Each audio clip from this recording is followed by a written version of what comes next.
This is In Case You Missed It, your national agriculture news recap for the week ending January 16, 2026.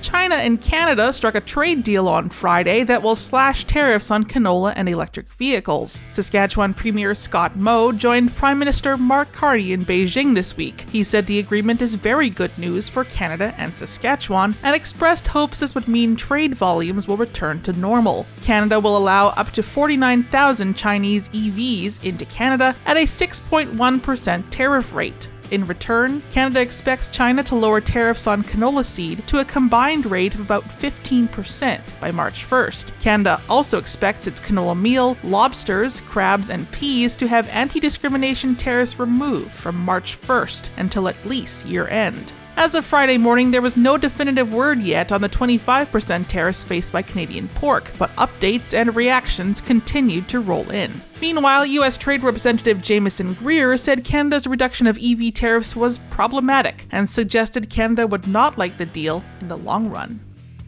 The Canadian Food Inspection Agency says it will hold off posting new cattle traceability regulations. The statement came after public confusion over whether changes to the regulations were in force. The regulatory changes had not been enacted. However, the CFIA had expected to publish the new rules this spring. The proposed rules, which industry groups helped to develop, included premises identification numbers to buy ID tags, reporting when cattle leave home operations, and reporting the arrival of cattle within 7 days. Producers said these regulations would be costly and onerous. The CFIA said it was aware of concerns and said the rules hadn't been finalized. It will hold off publishing new regulations until producer concerns have been heard and there is better understanding of the proposed changes.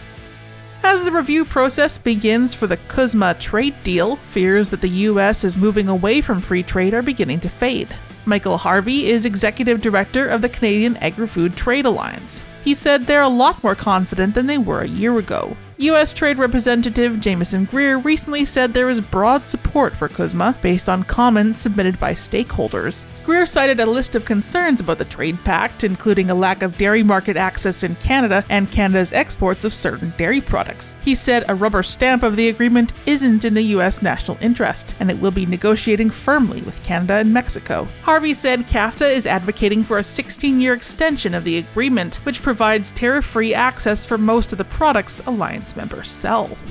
In case you missed these or other stories from across the Glacier Farm Media network, visit AgCanada.com or download the AgCanada app.